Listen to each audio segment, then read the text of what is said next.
तशरीफ रखिए।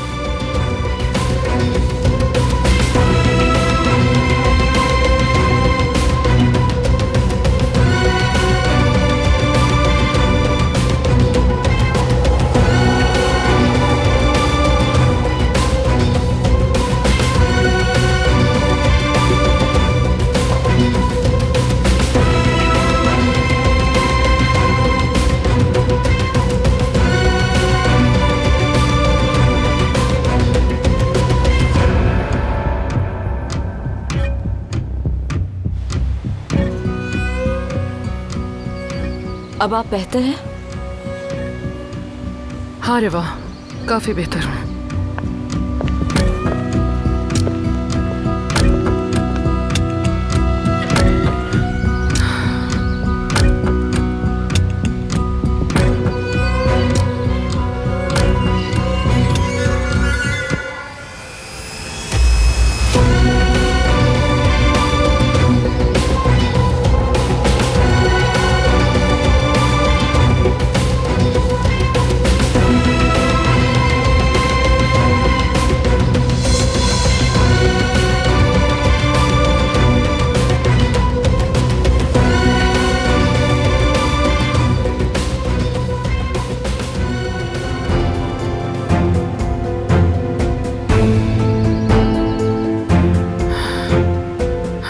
आप ठीक तो हैं?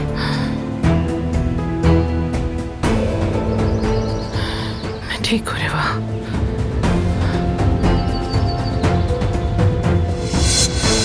अगर आप ठीक नहीं हैं तो अंदर नहीं जाते। नहीं रे वाह, जब यहाँ तक आ ही गए हैं तो अंदर जाना ही होगा। मुझे दिलान के पास रहना है।